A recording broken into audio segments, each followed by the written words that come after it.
अच्छा, अस्सलाम वालेकुम। हम दोबारा से कंटिन्यू कर रहे हैं कार्डियोलॉजी। पॉइंट नंबर हमारे पास 40 है। इसमें हमारे पास था maximum flow pressure in coronary vessels. तो जो मैक्सिमम फ़्लो प्रेशर होता है कॉरोनरी वेसल्स में वो आपको कब मिलता है? वो आपको डायस्टोल की बिगिनिंग पे मिलता है। आयोटिक प्रेशर आपके पास सबसे कम कब होता है? आयोटिक प्रेशर आपके पास आइसोवॉल्यूमेट्रिक कॉन्ट्रैक्शन में सबसे कम होता है, जबकि आयोटिक प्रेशर आपके पास मैक्सिमम होता है स्लो इजेक्शन या रिड्यूस्ड इजेक्शन फेज़ में। जो आपके पास मैक्सिमम वेंट्रिकल होता है वो आपके पास फिल्ड कब होता है? तो मैक्सिमम वेंट्रिकुलर फिल्ड आपके पास रैपिड इनफ्लो में होता है, जबकि जो आपके पास प्री लोड है वो आपके पास डिटरमिन हो रही होती है एंड डायस्टोलिक वॉल्यूम से।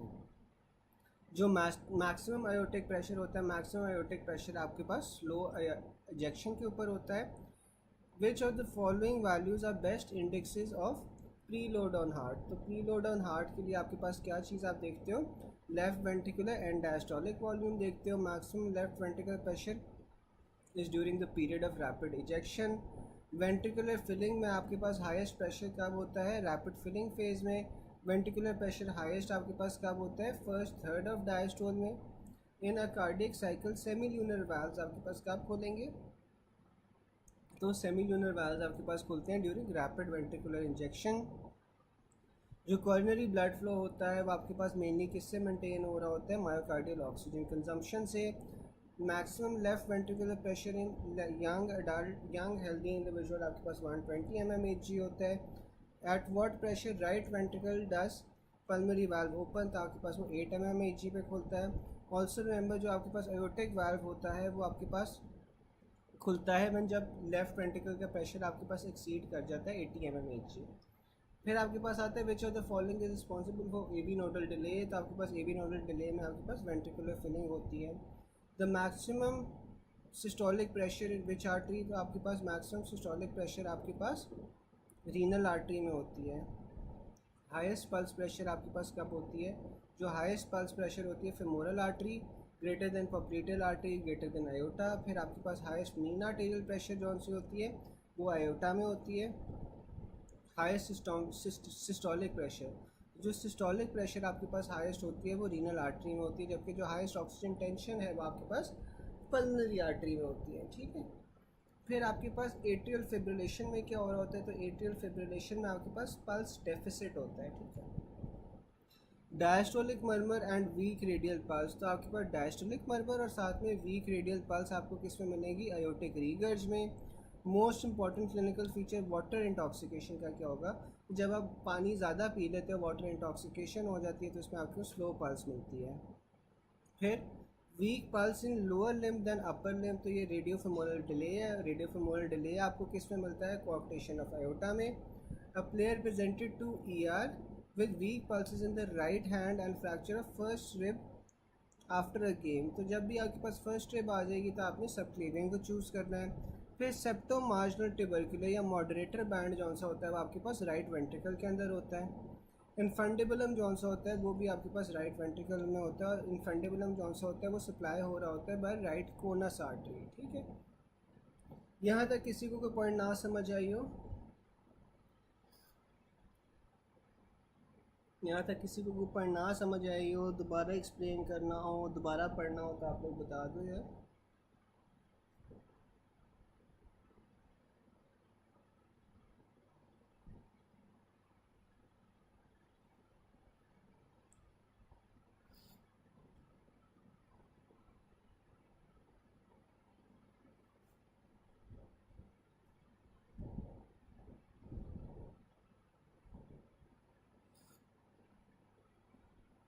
चलो, फिर आपके पास आ जाता है in which condition atrial repolarisation is shown on ECG. तो जब आपके पास थर्ड डिग्री एवी ब्लॉक होता है ना, थर्ड डिग्री ब्लॉक होता है, तो थर्ड डिग्री ब्लॉक के अंदर आपके पास क्या हो रहा होता है कि एट्रिया अपनी पेस के ऊपर कॉन्ट्रैक्ट कर रहे होते हैं, रिलैक्स कर रहे होते हैं, जो वेंट्रिकल्स हैं वो अपनी पेस पे कॉन्ट्रैक्ट और रिलैक्स कर रहे होते हैं। तो जो आपके पास थर्ड डिग्री एवी ब्लॉक है ना, उसमें आपको फिर एट्रियल रीपोलराइजेशन मिलती है। Can be due to other causes too, लेकिन M C Q and C P S P में आपके पास कोई और रेलिवेंट ऑप्शन नहीं था। Remember normal physiology. फिर आपके पास पी वेव आ जाती है। अब जो पी वेव है, पी वेव किस चीज़ को डिनोट करती है? पी वेव एट्रियल डीपोलराइजेशन को डिनोट कर रही होती है। फिर आपके पास पी आर इंटरवल आ जाता है। अब जो पी आर इंटरवल है ना, वो कहाँ से कहाँ तक होता है, वो बिगिनिंग ऑफ पी वेव से to the beginning of Q wave तक, ठीक है। बिगिनिंग ऑफ पी वेव से बिगिनिंग ऑफ क्यू वेव तक आपके पास पी आर इंटरवल होता है। और ये आपके पास जो सा होता है इनिशियल डीपोलराइजेशन ऑफ वेंट्रिकल को शो कर रहा होता है, ठीक है। जो आपके पास पी आर इंटरवल होता है that is representing the initial depolarisation of the ventricles. फिर आपके पास क्यू आर एस कॉम्प्लेक्स आ जाता है। जो आपके पास क्यू आर एस कॉम्प्लेक्स होता है वो आपके पास डीपोलराइजेशन ऑफ वेंट्रिकल्स को शो कर रहा होता है। और जो एट्रियल रीपोलराइजेशन होती है, एट्रियल रीपोलराइजेशन जौन सी होती है वो नॉर्मली मास्क हो जाती है by the Q R S complex, ठीक है। लेकिन आपको थर्ड डिग्री जो हार्ट ब्लॉक होता है उसमें आपको एट्रियल रीपोलराइजेशन नज़र आएगी। फिर आपके पास आ जाता है क्यू टी इंटरवल। अब जो क्यू टी इंटरवल है वो होता है बिगिनिंग ऑफ क्यू वेव से लेकर to the end of T wave तक, ठीक है। तो जो क्यू टी इंटरवल है, क्यू टी इंटरवल होगा बिगिनिंग ऑफ क्यू वेव से लेकर आपके पास एंड ऑफ टी वेव तक। ये आपके पास जो है ना इंटायर पीरियड को रिप्रेजेंट करती है बिटवीन डीपोलराइजेशन और रीपोलराइजेशन, ठीक है। कि यहाँ पे पहले जौन सा वेंट्रिकल की डीपोलराइजेशन हो रही है और फिर जौन सा वेंट्रिकल्स की रीपोलराइजेशन होती है। फिर आपके पास एस टी सेगमेंट आ जाता है। अब जो एस टी सेगमेंट है is the segment from the end of S wave to the beginning of T wave, ठीक है। तो जो एस टी सेगमेंट होता है वो आपके पास एंड ऑफ एस वेव से लेकर बिगिनिंग ऑफ टी वेव तक होता है। ये आपके पास वो वाला पीरियड होता है जो रिप्रेजेंट कर रहा होता है when ventricles are completely depolarised. फिर आपके पास टी वेव आ जाती है। अब जो टी वेव है वो क्या चीज़ रिप्रेजेंट कर रही होती है, T wave ventricular repolarisation represent कर रही होती है। टॉल टी वेव्स आपको हाइपरकलीमिया में मिलती हैं, इन्वर्टेड टी वेव्स आपको हाइपोकलीमिया और साथ में एम आई और इस्कीमिया में मिल रही होती हैं, ठीक है। जो टॉल टी वेव्स हैं वो आपको हाइपरकलीमिया में मिल रही हैं, जबकि इन्वर्टेड टी वेव्स आपको हाइपोकलीमिया, एम आई और इस्कीमिया में मिलती हैं। फिर आपके पास यू वेव्स आ जाती हैं। अब जो यू वेव्स हैं ना वो आपके पास हाइपोकलीमिया में और ब्रेडिकार्डिया के अंदर प्रोमिनेंट होती हैं। ये शो क्या करती हैं, डिलेड रीपोलराइजेशन को शो कर रही होती हैं ऑफ परकिंजे सिस्टम या फिर पैपिलरी मसल्स। और फिर आपके पास जे वेव आ जाती है। जो जे वेव होती है उससे आप ऑसबॉर्न वेव भी कहते हैं, और जो जे वेव है वो आपको हाइपोथर्मिया में मिलेगी। फिर आपके पास आ जाते हैं पी वेव और पी आर इंटरवल। तो what segment of E C G coincides with A wave of G V P. तो ए वेव में आपके पास क्या होता है, पी आर सेगमेंट होता है। फिर relaxation of ventricles is represented in E C G by T P segment.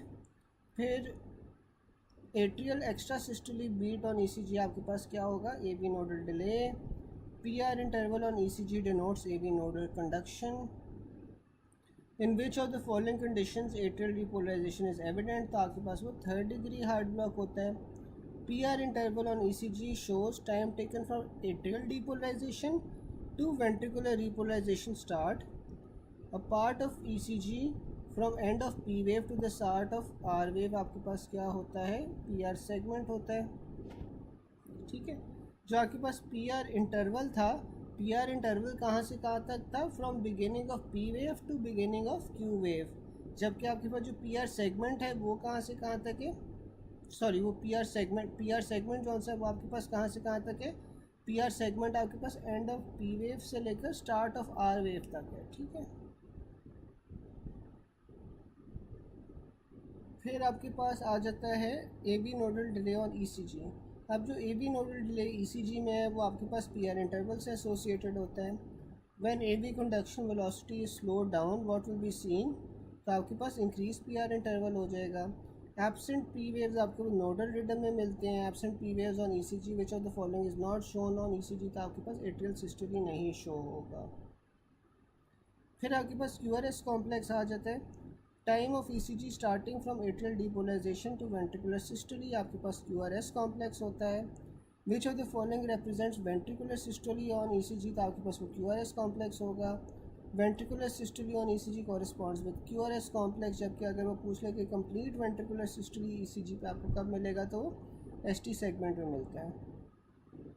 Regarding QRS complex on ECG which is true, तो आपके पास ये क्यों होता है? Occurs due to ventricular depolarization. Wave of depolarization passes from endocardium to epicardium, represented on ECG as QRS complex. Which of the following is followed by QRS complex? तो आपके पास वो ventricular contraction होती है. Tall QRS complexes in lead 2 of ECG show which of the following. तो आपके पास जो tall QRS complex आ जाएंगे तो आपके वो hypertrophied ventricle को represent कर रहे होते हैं. Most important cause of low amplitude QRS complex आपके पास क्या होता है? ओल्ड MI होता है. जबकि 56-year-old man working in office felt chest discomfort on auscultation. He was heard on ECG, showed QRS complex of 0.18, deviated at 120. तो आपके पास ये राइट बंडल ब्रांच ब्लॉक है. फिर आपके पास ST सेगमेंट आ जाता है. जो आपके पास ST सेगमेंट होता है वो आपके पास कंप्लीट वेंट्रिकुलर डीपोलराइजेशन को रिप्रेजेंट कर रहा होता है. जो प्लेट्यू फेज है वेंट्रिकल्स ऑन हार्ट आपके पास वो ST सेगमेंट रिप्रेजेंट कर रहा होता है. अक्यूट मायोकार्डियल इंजरी में आपके पास ST एलिवेशन होती है. The most characteristic ECG finding showing acute MI is displacement of ST segments in league overlying the area of infarct. फिर आपके पास इलेक्ट्रोलाइट्स और ग्लूकोज आ जाती है. ECG पे आपके पास हाइपोग्लाइसीमिया में क्या चेंजेस आ रही होती हैं? हाइपोग्लाइसीमिया में आपके पास QT इंटरवल जो है वो रेस्ड हो रहा होता है, इंक्रीज़ हो रहा होता है. A patient has multiple blood transfusion during surgery, उसके बाद ही डेवलप्स इरेगुलर रिदम. और ECG में आपको टॉल T वेव्स मिलती हैं तो ये हाइपरकलीमिया है. Tall T waves with wide QRS complex and absent P waves, तो ये आपके पास हाइपरकलीमिया होगा. A patient comes to ER with complaints of heart sinking. ECG में आपको लो T waves मिली हैं तो डायग्नोसिस क्या है? हाइपोकलीमिया. अगर आपके पास वीकनेस, हार्ट सिंकिंग और ECG आपके पास decrease amplitude of T waves हो जाए तो इसमें आप हाइपोकलीमिया कह सकते हो, साथ में हाइपोकैल्सीमिया होगा. U waves आपको हाइपोकलीमिया में मिलती हैं. Patient is taking potassium sparing diuretics and beta blockers. Change will be scene on ECG, तो आपके पास हाइपरकलीमिया होगा जिस वजह से टॉल T waves मिलेंगी. While if start of P waves and start of Q waves, तो आपके पास ये PR इंटरवल होता है. ठीक है. ECG recording is during partly depolarised phase the partly repolarised which is not a graphic representation on ECG. तो आपके पास ऐसे नोड आती है जिसकी ग्राफिकल रिप्रेजेंटेशन नहीं हो रही होती. लेफ्ट एक्सिस डिविएशन ECG में कब होता है? राइट वेंट्रिकुलर डैमेज में. A patient with increase heart rate, ECG suggested of post intervention infarction keeping in view the regular rhythm increase in heart rate. where could the infarction be? तो आपके पास small limited area होता है जो ventricle myocardium का damage हुआ होता है. यहाँ तक किसी को कोई मसला हो, कोई चीज़ ना समझ आ रही हो तो बताओ. आप लोग एक बार पढ़ लो और अगर कोई चीज़ नहीं समझ आ रही तो आप लोग बताओ फिर.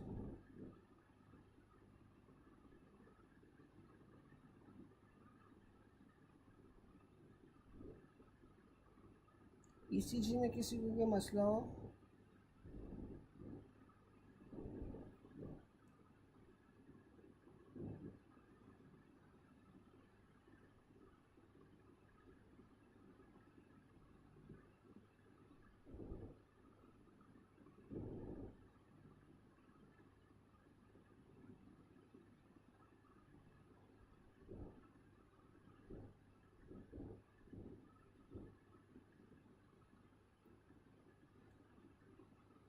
सारे एक बार पढ़ लो सारे पॉइंट्स. है किसी को कोई मसला हो तो बताओ, अगर समझ आ गया तब भी बता दो, आगे चलें फिर.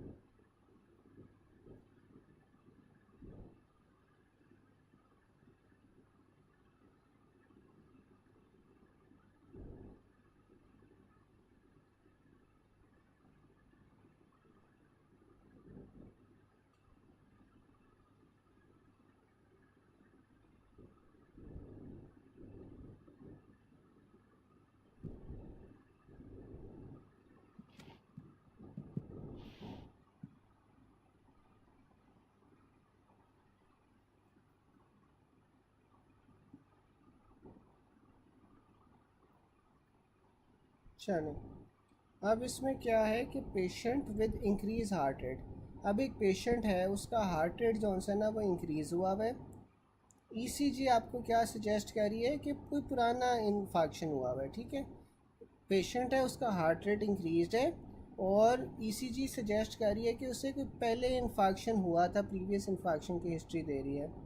Keeping in view the regular rhythm, अब जो रिदम है ना वो आपके पास रेगुलर है, यानी कि जो आपके पास QRS कॉम्प्लेक्सेस हैं वो आपके पास इक्वल इंटरवल्स पे आ रहे हैं, ठीक है। तो रिदम आपके पास रेगुलर है, लेकिन आपके पास हार्ट रेट जो है ना वो इंक्रीज है।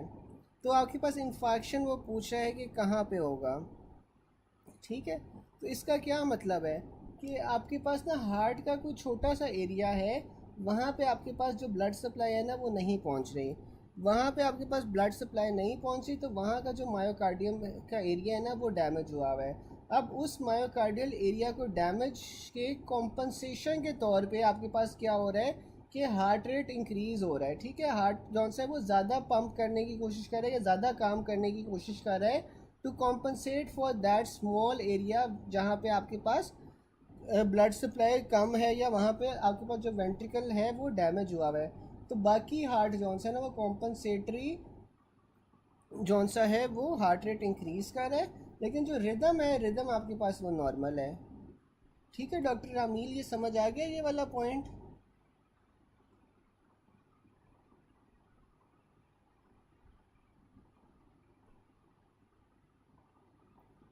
और किसी को कोई इसमें से पॉइंट ना समझ आए ECG में से, आप लोग एक बार तसल्ली से जौन सा है वो पढ़ लो और फिर पूछ लो अगर कोई चीज़ नहीं समझ आ रही।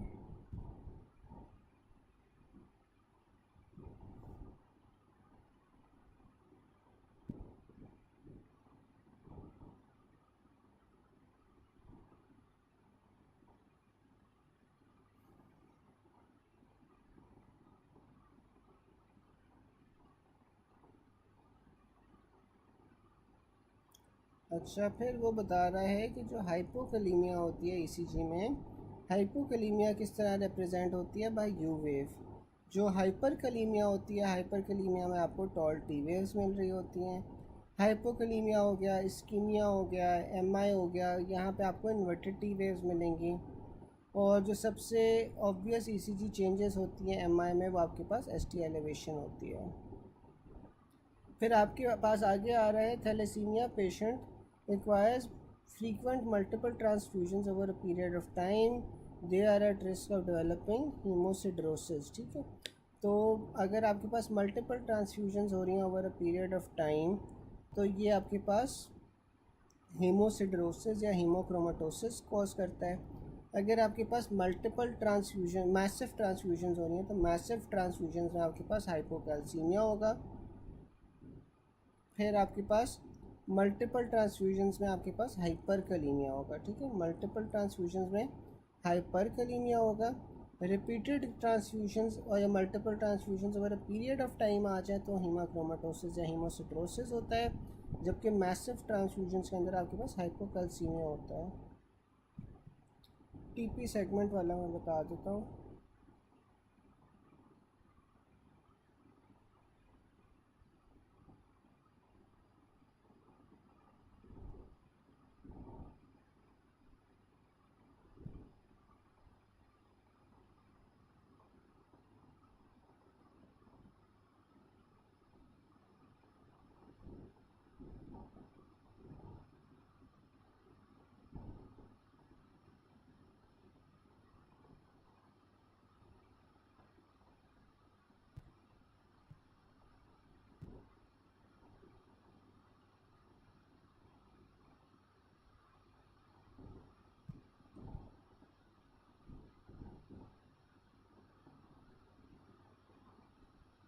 अच्छा, अब ये देखें कि आपके पास वो ये बता रहा है कि relaxation of ventricles, relaxation of ventricles आपके पास या वेंट्रिकुलर फिलिंग आपके पास कब हो रही होती है? TP सेगमेंट में।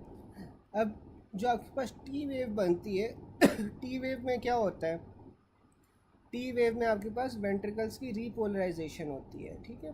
टी वेव्स में आपके पास वेंट्रिकल्स की रीपोलराइजेशन होती है। अब जब वेंट्रिकल्स की रीपोलराइजेशन होगी तो आप मुझे कोई बता सकता है कि जो आयंस की मूवमेंट है वो कहाँ से कहाँ होगी? रीपोलराइजेशन में आपके पास जब वेंट्रिकल्स की रीपोलराइजेशन हो रही है तो आयंस की मूवमेंट किस तरह होगी?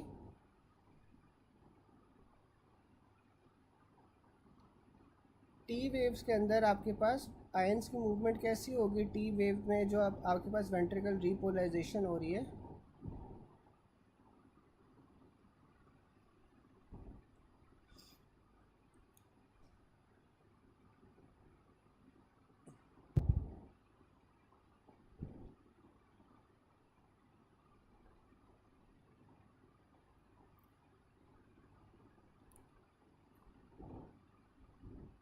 इफ्लक्स होगा पोटेशियम का। बिल्कुल डॉक्टर आमना सही कह रहे हैं कि पोटेशियम जो है ना वो बाहर जाएगी। ठीक है, तो पोटेशियम आपके पास बाहर की तरफ जाएगी, और जब पोटेशियम आपके पास बाहर की तरफ जाएगी तो आपके पास फिर वेंट्रिकुलर रीपोलराइजेशन होगी। अब वेंट्रिकल जब रीपोलराइज हो गया है टी वेव के अंदर, उसके बाद फिर आपके पास क्या होगा? उसके बाद आपके पास वेंट्रिकल्स रिलैक्स कर जाएंगे। वेंट्रिकल्स रिलैक्स करके फिर आपके पास वो फिल होना शुरू हो जाएंगे। वो फिल होना शुरू हो जाते हैं तो उसके बाद आपके पास क्या होगा? वेंट्रिकल्स फिल होने के बाद फिर आपके पास जौन सा है, हाँ बिल्कुल, पोटेशियम का इफ्लक्स होता है। तो इसमें फिर आपके पास क्या होता है कि रिलैक्सेशन ऑफ वेंट्रिकल्स होती है, वेंट्रिकुलर फिलिंग हो रही होती है इसमें। ठीक है, ठीक है ना। अब ये देखो कि आपके पास हमने पढ़ा था ना कि जो 2/3 होती है ऑफ वेंट्रिकुलर फिलिंग, वो एक पैसिव प्रोसेस होता है। तो वो जो पैसिव प्रोसेस होता है ना वेंट्रिकुलर फिलिंग का, वो आपके पास यहीं पे हो रहा होता है टीपी सेगमेंट में। ठीक है, और फिर टीपी सेगमेंट के बाद क्या होगा? आपके पास पी वेव आ जाएगी। जो पी वेव होती है, पी वेव में क्या होती है? एट्रियल सिस्टल ही होती है। फिर जो एट्रियल सिस्टल ही होगी या पी वेव होगी, उसके अंदर आपके पास जो आखिरी 1/3 ऑफ वेंट्रिकल में फ्लूइड बचता है ना, वो आपके पास वो वाला ब्लड आपके पास पी वेव के बाद आता है। ठीक है, जो पहले फर्स्ट 2/3 ऑफ वेंट्रिकल है वो इसी टीपी सेगमेंट में भर रहा है, और फिर जो आखिरी 1/3 होगा, आखिरी 1/3 आपके पास पी वेव जब आएगी, या जब आपके पास एट्रिया कॉन्ट्रैक्ट करेगा, एट्रियल सिस्टल ही होगा, तो तब आपके पास आखिरी 1/3 भी भर जाएगा। डॉक्टर मोहम्मद समझ आ गई टीपी सेगमेंट की? टीपी सेगमेंट की समझ आ गई?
अच्छा, हाँ, जो आपके पास मल्टीपल ट्रांसफ्यूजन्स होती हैं, मल्टीपल ट्रांसफ्यूजन्स के अंदर आपके पास हाइपोकैल्सीमिया आ जाता है। ठीक है, मल्टीपल ट्रांसफ्यूजन्स में आपके पास हाइपोकैल्सीमिया आ जाएगा। जो मैसिव ट्रांसफ्यूजन्स होती हैं, मैसिव ट्रांसफ्यूजन्स के अंदर आपके पास हाइपरकलीमिया आ जाएगा। ठीक है, और जो आपके पास रिपीटेड ब्लड ट्रांसफ्यूजन्स होते हैं, रिपीटेड ब्लड ट्रांसफ्यूजन्स के अंदर आपके पास हीमोक्रोमाटोसिस या हीमोसिड्रोसिस आ जाएगा। ठीक है, मैं फिर से रिपीट कर देता हूँ, ये आप करेक्ट कर लो कि आपके पास जो रिपीटेड ब्लड ट्रांसफ्यूजन्स होते हैं, रिपीटेड ब्लड ट्रांसफ्यूजन्स में हीमोक्रोमाटोसिस है। मल्टीपल ट्रांसफ्यूजन्स के अंदर आपके पास हाइपोकैल्सीमिया है। मैसिव ट्रांसफ्यूजन्स के अंदर आपके पास हाइपरकलीमिया, हाइपोकैल्सीमिया और हाइपोथर्मिया होता है। ठीक है, तो ये आपके पास ऑर्डर होता है। ये मैं आपको ना ग्रुप पे फॉरवर्ड भी कर रहा हूँ, ये आप लोग एक बार देख लो, और ये रफ़ीउल्लाह करेक्ट कर लो।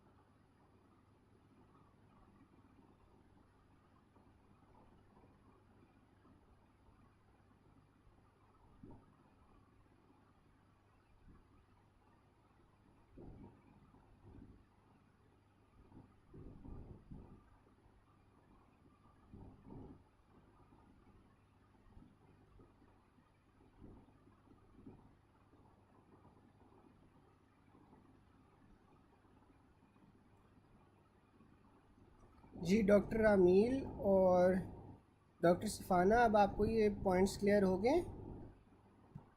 ठीक है ना? तो ये आपके पास ऑर्डर आता है, मैंने आपको ग्रुप में भेज भी दिया है, ठीक है। फिर आपके पास आ जाता है a young patient undergone multiple transfusions now have tall T waves on ECG। तो tall T waves आपके पास हाइपरकैलिनिया में मिलती हैं। रिपीटेड ट्रांसफ्यूजन आपके पास रिस्क किसका होता है? हीमोक्रोमेटोसिस का। A young man develops hemolytic transfusion reaction after transfusion of incompatible blood. Free hemoglobin liberated due to hemolysis would start excreting in urine after plasma protein become saturated with free hemoglobin। ये आपके पास plasma protein कौन सी होती है? Haptoglobin होती है। A 22-year-old woman has congenital anemia that requires multiple transfusions of RBCs for many years. On physical examination, she has no significant findings. However, liver function tests showed reduced serum albumin. Which of the following would most likely appear in liver biopsy? तो आपके पास हेमोसिड्रिन मिलेगी हेपाटोसाइट्स में। फिर आपके पास जगुलर Venus pressure आ जाता है, जो आपके पास ए वेव्स होती हैं जेवीपी में, आपको ट्राइकस्पिड स्टेनोसिस में मिलती हैं। जो ए वेव्स होती हैं वो एट्रियल कॉन्ट्रैक्शन को रिप्रेजेंट कर रही होती हैं और एट्रियल फिब्रिलेशन में एब्सेंट होती हैं। फिर आपके पास सी वेव्स आ जाती हैं, जो सी वेव्स होती हैं वो राइट वेंट्रिकुलर कॉन्ट्रैक्शन को रिप्रेजेंट कर रही होती हैं और close tricuspid valve bulging into the atrium. फिर आपके पास एक्स डिसेंट आ जाती है, जो एक्स डिसेंट होती है वो एट्रियल रिलैक्सेशन को रिप्रेजेंट कर रही होती है। Downward displacement of close tricuspid valve during ventricular contraction absent होती है ट्राइकस्पिड रीगर्स में। फिर आपके पास वी वेव्स आ जाती हैं, जो वी वेव्स होती हैं ये क्या रिप्रेजेंट करती हैं? Increase right atrial pressure due to filling against the close tricuspid valve. और जो आपके पास वाई डिसेंट होती है वो क्या रिप्रेजेंट कर रही होती है? राइट एट्रियम की emptying into the right ventricle. फिर आपके पास ए वेव्स आ जाती हैं, जो ए वेव्स होती हैं वो एब्सेंट होती हैं ए फिब एंड मैटल स्टेनोसिस, जबकि आपके पास जो जायंट ए वेव्स होती हैं वो ट्राइकस्पिड स्टेनोसिस में होती है। जायंट वी वेव्स आपके पास ट्राइकस्पिड रीगर्स में होती हैं। फिर आपके पास एक्स डिसेंट आ जाती है, जो एक्स डिसेंट होती है वो आपके पास एब्सेंट होती है ट्राइकस्पिड रीगर्जिटेशन। फिर आपके पास वाई डिसेंट आ जाती है, वाई डिसेंट आपके पास प्रोमिनेंट होती हैं कंस्ट्रिक्टिव पेरिकार्डाइटिस और एब्सेंट होती हैं कार्डियक टैम्पोनार्ड। फिर आपके पास आ जाती है giant A waves in cardiac cycle in with right ventricular hypertrophy and tricuspid stenosis. Dicrotic notch आपको जेवीपी में मिलती है क्लोजर ऑफ आयोटिक वाल्व्स पे। लार्ज ए वेव्स आपको मिलती हैं ट्राइकस्पिड स्टेनोसिस में।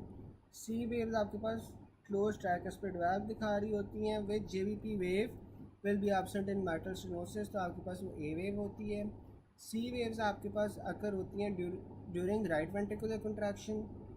जो वी वेव्स होती हैं वो आपके पास रिप्रेजेंट करती हैं आइसोवॉल्यूमेट्रिक रिलैक्सेशन को। ड्यूरिंग इंस्पिरेशन जेवीपी क्यों कम होता है? क्योंकि वीनस रिटर्न आपके पास बढ़ जाती है। इंक्रीज जेवीपी क्यों होता है? Due to increase in resistance. ठीक है, जब रेजिस्टेंस इंक्रीज हो जाएगी तो जब आपके पास जेवीपी बढ़ जाता है। यहाँ तक यार किसी को कोई चीज़ ना समझ आई हो जेवीपी में से? जेवीपी किसी को ना समझ आया हो?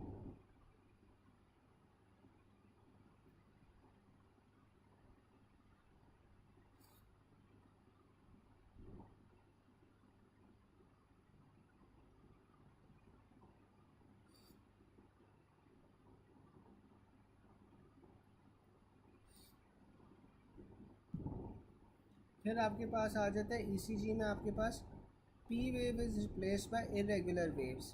QRS is present irregularly. Rhythm is irregular. What can be possible diagnosis? तो आपके पास A fib है। अब जो एट्रियल फिब्रिलेशन होती है, एट्रियल फिब्रिलेशन के अंदर आपको कोई P waves नहीं मिलती। जो QRS कॉम्प्लेक्सेस होते हैं वो इरेगुलरली स्पेस्ड होते हैं। ठीक है, फिर आपके पास एट्रियल फ्लटर आ जाती है। जो एट्रियल फ्लटर है उसमें आपके पास क्या होता है? Back to back atrial depolarisation waves होती हैं और इसमें आपके पास सॉ टूथ अपीयरेंस मिलेगी। और इसमें आपके पास ट्रीटमेंट क्या होती है? Catheter ablation. फिर आपके पास वेंट्रिकुलर फिब्रिलेशन आ जाती है।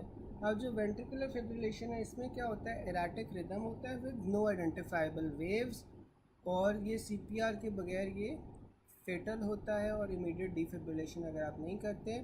फिर आपके पास फर्स्ट डिग्री हार्ट ब्लॉक आ जाती है। जो फर्स्ट डिग्री हार्ट ब्लॉक होती है इसमें आपको क्या मिलता है, फर्स्ट डिग्री हार्ट ब्लॉक में आपके पास जो पीआर इंटरवल होता है वो प्रोलॉन्ग्ड होता है मोर देन 200 मिली सेकेंड्स, ठीक है। तो आपके पास जो फर्स्ट डिग्री हार्ट ब्लॉक होता है इसमें पीआर इंटरवल मोर देन 200 मिली सेकेंड्स प्रोलॉन्ग्ड होता है। फिर जो आपके पास सेकंड डिग्री हार्ट ब्लॉक होता है, सेकंड डिग्री हार्ट ब्लॉक में क्या होता है कि ड्रॉप बीट्स आना शुरू हो जाती हैं। अब इसमें आपके पास मोबिट्स टाइप 1 और मोबिट्स टाइप 2 आती हैं। जो मोबिट्स टाइप 1 है उससे आप वेंकी बैक फिनोमेना भी कहते हो। इसमें क्या होता है कि आपके पास प्रोग्रेसिव लेंथनिंग होती है और PR interval until a drop beat occurs, ठीक है। और जब आपके पास मोबिट्स टाइप 2 होती है, मोबिट्स टाइप 2 के अंदर आपके पास जो पीआर इंटरवल होती है वो कांस्टेंट रहती है, और फिर आपके पास ड्रॉप बीट्स आती हैं लेकिन इसमें पीआर इंटरवल जो सी है वो कांस्टेंट रहती है। और जो मोबिट्स टाइप 2 होती है वो आपके पास थर्ड डिग्री हार्ट ब्लॉक के अंदर जा सकती है। अब जो थर्ड डिग्री हार्ट ब्लॉक होता है इसमें क्या होता है कि एट्रियो वेंट्रिकुलर नोड के दरमियान में कोई कंडक्शन नहीं होती, तो आपके पास एट्रियो और वेंट्रिकल्स इंडिपेंडेंटली बीट कर रहे होते हैं। ऊपर हमने पढ़ा था कि जो वेंट्रिकुलर रीपोलराइजेशन है वो भी आपको थर्ड डिग्री हार्ट ब्लॉक में नज़र आती है। Both P waves and Q R S complexes are present, although P waves bear no relationship with to the Q R S complex. इसमें एट्रियल रेट जो सा होता है वो फास्टर होता है दैन द वेंट्रिकुलर रेट, और इसमें आपको कैनन ए वेव्स मिलेंगी visible in the neck due to large volume pulse from compensatory increase. फिर आपके पास वुल्फ पार्किंसन वाइट सिंड्रोम आ जाता है। जो वुल्फ पार्किंसन वाइट सिंड्रोम है ये आपके पास एक वेंट्रिकुलर प्री एक्साइटेशन सिंड्रोम है, जिसमें आपके पास एक एसेसरी कंडक्शन पाथवे बन जाता है from the atria to the ventricle, जो कि बाईपास कर जाता है the rate slowing AV node. Characteristic इसमें आपको डेल्टा वेव मिलती है with widened QRS complex and shortened PR interval on ECG, ठीक है। तो इसमें आपको क्या क्या मिलेगा, डेल्टा वेव्स मिलेंगी, डेल्टा वेव्स के बाद आपको वाइडेंट क्यूआरएस कॉम्प्लेक्स मिलेगा और पीआर इंटरवल जो है वो शॉर्ट हुआ होगा। फिर आपके पास बायोफेसिकुलर ब्लॉक आ जाता है। जो बायोफेसिकुलर ब्लॉक होता है इसमें क्या होता है कि राइट बंडल ब्रांच ब्लॉक और लेफ़्ट बंडल हेमी ब्लॉक का कॉम्बिनेशन होता है और ये मैनिफेस्ट करता है एज एक्सिस डिविएशन, ठीक है। Example left anterior descending in case of left anterior hemi block. फिर आपके पास ट्राइफेसिकुलर ब्लॉक हो जाता है। जो ट्राइफेसिकुलर ब्लॉक है is the combination of bifascicular block and first degree heart block, ठीक है। एक सेकेंड,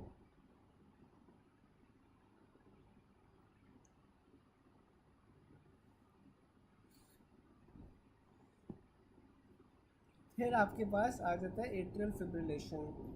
अब जो एट्रियल फिब्रिलेशन है उससे क्या होता है, एम्बुलस बन जाता है। Might patient as mitral stenosis develops afib. Most suitable finding आपके पास क्या होगा कि जो आर इंटरवल्स होते हैं एफिब में आपके पास वो इरेगुलर हो जाते हैं। A female pregnant with mitral stenosis came to you with atrial fibrillation, तो आपने क्या देना है, आईवी हेपरिन देना है। एफिब आपको ईसीजी पे क्या मिलेगा, इरेगुलर आर इंटरवल मिलेगा। साथ में एफिब में आपके पास पी वेव जौन सी होती हैं वो भी नहीं होती। A 25-year-old man diagnosed to have mitral stenosis presents with clinic with palpitation. ECG में आपको AFib मिली है। The findings which support AFib most is irregular RR intervals. A female known case of thyrotoxicosis presented in ER with heart rate 180. ECG में आपको irregular RR interval मिला है, तो आपने beta blockers देनी है। एट्रियल फ्लटर में क्या होता है, on ECG a girl with sawtooth waves with P waves आपके पास रेशो होगी 3:1, तो ये आपके पास एट्रियल फ्लटर है। सॉर्ट अपीयरेंस ऑन ईसीजी आपके पास एट्रियल फ्लटर है। Sort appearance on ECG with QRS complex after every 3 P waves, तो ये आपके पास एट्रियल फ्लटर है। फिर आपके पास हार्ट ब्लॉक आ जाता है। ईसीजी में आपको प्रोलॉन्ग पीआर इंटरवल मिल रहा है, नो मिस पीक्स, तो ये आपके पास फर्स्ट डिग्री हार्ट ब्लॉक है। अगर आपको प्रोलॉन्गेशन ऑफ पीआर इंटरवल मिल रहा है साथ में ड्रॉप बीट्स जो मिल रही है, तो मोबिट्स टाइप 1 है। In type 2 heart block which of the following can be seen, तो आपके पास जो एट्रियल रेट होता है that is greater than the ventricular rate. Atrial repolarisation आपको थर्ड डिग्री हार्ट ब्लॉक में मिलती है। थर्ड डिग्री हार्ट ब्लॉक आपके पास क्यों होता है? AV नोड ब्लॉक की वजह से हो रहा होता है। A man with ECG prolong PR interval left axis deviation with no left hypertrophy, तो आपके पास ट्राइफेसिकुलर ब्लॉक है।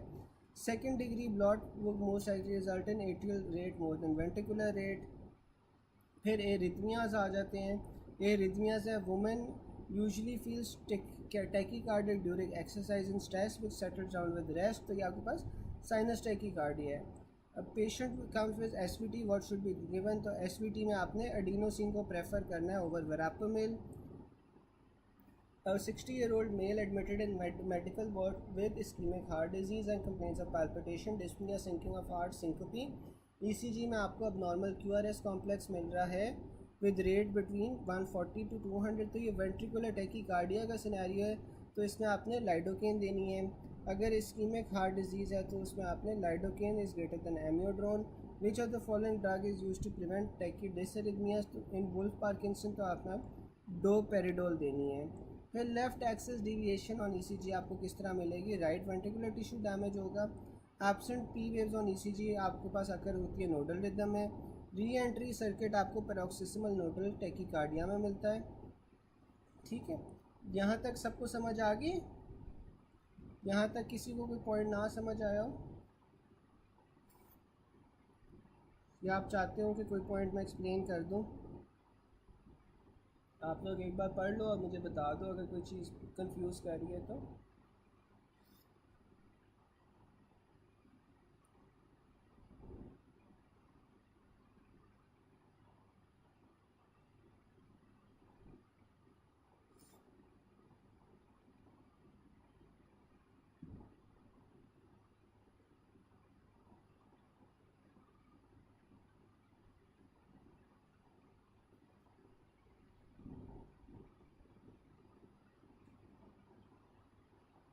वुल्फ पार्किंसंस, चलो अब यार वुल्फ पार्किंसन सिंड्रोम में क्या होता है? अब वुल्फ पार्किंसन सिंड्रोम में नॉर्मली क्या होता है कि आपके पास जो ये कंडक्टिंग सिस्टम है ना, ये कहाँ से शुरू होता है? आपके पास SA नोड से शुरू होता है। SA नोड से ये आपके पास AV नोड पे जाता है। ठीक है, अब AV नोड पे क्या होता है? बिफोर द सिग्नल्स या electrical activity goes into the ventricle, आपके पास AV नोड पे डिले होता है। AV नोडल डिले का फ़ायदा क्या होता है कि आपके पास जो वेंट्रिकल्स है ना वो सारे के सारे ब्लड से फिल हो जाएं। ठीक है, तो जब SA नोड से AV नोड पे जाते हैं, AV नोड पे आपके पास AV नोडल डिले मिलता है। AV नोडल डिले का फ़ायदा क्या होता है कि जो आपके पास वेंट्रिकल्स हैं वो आपके पास पूरे के पूरे फिल हो जाएं। और ये जो AV नोडल डिले है, मुझे कोई बता सकता है कि ECG में किस तरह रिप्रेजेंट होता है? AV नोडल डिले ECG में किस तरह रिप्रेजेंट होगा?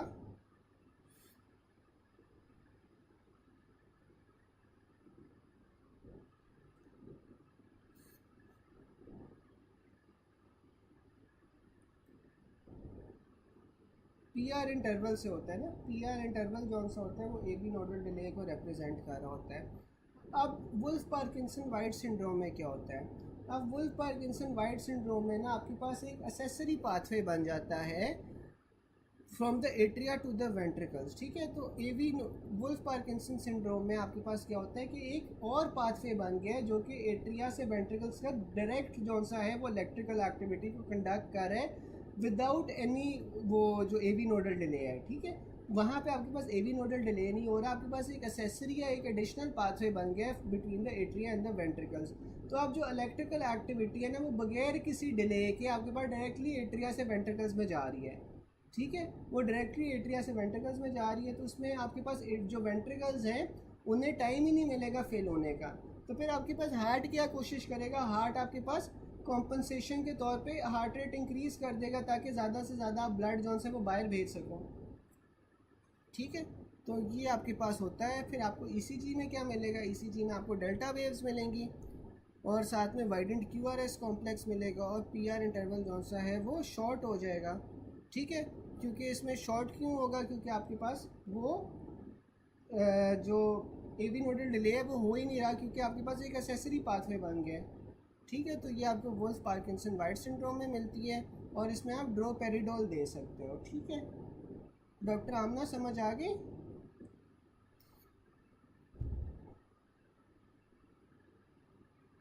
चले, अच्छा आज के लिए ना इतना ही करते हैं CVS पे, बाकी CVS कल कर लेंगे। अगर कोई फर्दर टॉपिक्स हैं जो आप लोग करना चाहो तो मुझे बता देना, वो फिर हम कल CVS के साथ साथ वो भी कर लेंगे। ठीक है, तो आज के लिए इतना ही करते हैं, फिर बाकी कल CVS कर लेंगे। और अगर कोई एडिशनल टॉपिक्स आप लोग करना चाहो तो वो भी मुझे बता देना, वो भी हम कर लेंगे कल। ठीक है, चलें गाइस, अल्लाह हाफिज़।